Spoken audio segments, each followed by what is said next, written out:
একসময় সবুজ বনের মধ্যে একটি লম্বা, শক্ত গাছ ছিল। এই গাছটি কোনো সাধারণ গাছ ছিল না, এটি জ্ঞান এবং উদারতার একটি গাছ ছিল। পাশের গ্রামে রাজু নামে একটা ছোট ছেলে থাকত। প্রতিদিনই সে গাছ দেখতে যেতেন। গাছ আর ছেলেটা বেস্ট ফ্রেন্ড হয়ে গেল। রাজু এর ডালে আরোহণ করবে, এর ফল খাবে এবং এর ছায়ায় বিশ্রাম করবে।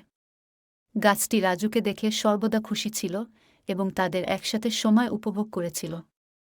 বছর যেতে না যেতেই রাজুর বয়স বাড়তে থাকে। তিনি প্রায়ই গাছে যাওয়া বন্ধ করেছিলেন, কিন্তু যখনই তিনি তা করতেন, গাছটি তাকে আনন্দের সাথে অভ্যর্থনা জানায়। একদিন রাজু মন খারাপ করে গাছের কাছে এলো। আমার টাকা দরকার, সে বলল। গাছটি সাহায্য করতে চাইলে রাজুকে বলল, আমার ফলগুলো নিয়ে বাজারে বিক্রি করো।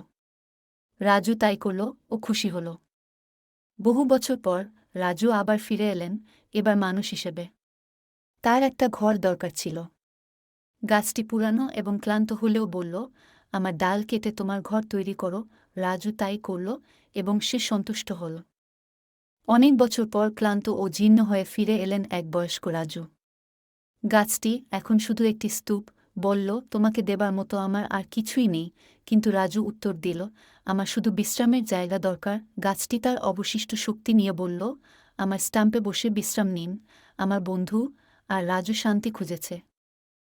গাছটি রাজুর জন্য যা কিছু ছিল তা দিয়েছিল, বিনিময়ে কখনো কিছু চায়নি। সত্যিকারের ভালোবাসা এবং উদারতা আসে নিঃস্বার্থভাবে দেওয়া থেকে, বিনিময়ে কিছু আশা না করে।